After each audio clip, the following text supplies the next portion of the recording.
What up, Andy? I saw you posted this. Muslims don't belong in American society. It's a wild ass accusation for a man that represents 1.5 to 2% of them in his own district. Those Muslim Americans. Some that even voted for you.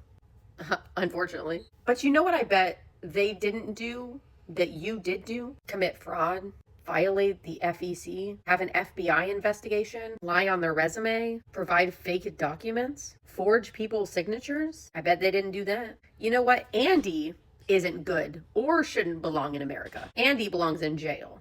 Let me walk you through Andy's crimes, shall we? So we'll start with the FBI investigation that was launched against you for the fraud that you committed. Now, see, Andy here said that he made a personal contribution to his election in the form of $320,000. When asked about it, he doubled down, tripled down actually. It wasn't until there was an ethics complaint did Andy say, oops, my bad. Actually, it was only $20,000. I don't know how you kind of fuck that up. But the reason the ethics violation was filed was because you, Andy, kept making claims that you personally donated $320,000 when you had no means to contribute that amount. You pulled what we call a George Santos. And then you said, you know what, guys, I'm complying.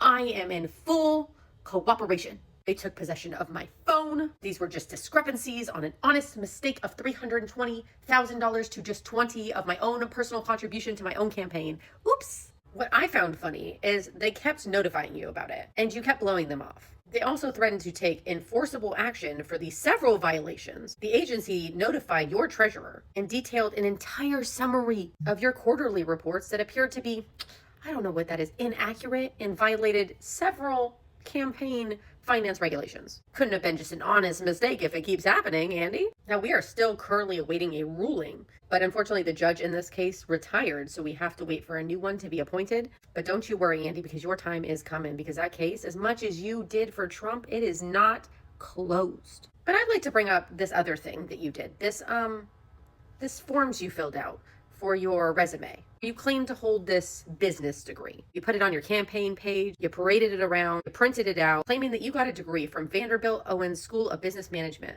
But it turned out that you only got a certificate for attending a seminar. Andy! And then we have this, Andy, and this I just can't keep passing this off as honest mistakes. $1 million in discrepancies? That's what the ethics committee knows about you? $1 million? Whew! And then you failed to disclose a $700,000 line of credit with First Bank that was discovered during an investigation that News Channel 5 did, to which they sent to the ethics committee who verified it? Woo! Andy, this doesn't seem like an honest mistake. And then, I hate to bring this up because you did have a tragedy, okay? But you used your stillborn child to commit fraud, deceive people, your own constituents, your friends, your family. You started a GoFundMe with your friend. We'll get into your friend in a second. You raised $25,000 that were supposed to build a garden because that's what you displayed on your GoFundMe. That's what you told people about. That is what you made clear. It was going to have like a statue of Jesus. And surprise, surprise to everybody, money gone, no garden, no statue. And when asked about it, you did this whole spiel. You know, that you started this to help support other families and that you didn't know politics could be so ruthless. You just blamed it and obfuscated from the fact that you fraudulently did this to people. By the way, a lot of people, some people, not a lot, got refunds because they put you down for fraud. But I want you to note this name that Andy here mentions. His name is Andy Miller. And this was one of the primary donors and one of Andy's good friends, family friend. Helped him do this little project. Now, why would I bring him up? That's why. Because he had to settle a $7.8 million allegation of defrauding the federal military healthcare program. Shit. Fraud on fraud on fraud. And is this why you went after Mom Downey? Because you're just a hater of anybody that's not white?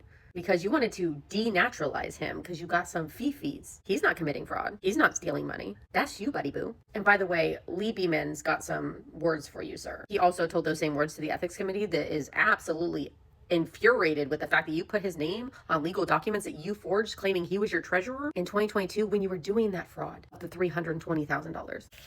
That's not good. But I hope you have the absolute day you deserve, Andy. This is your political mom. Educational purposes only. Viewers discretion advised.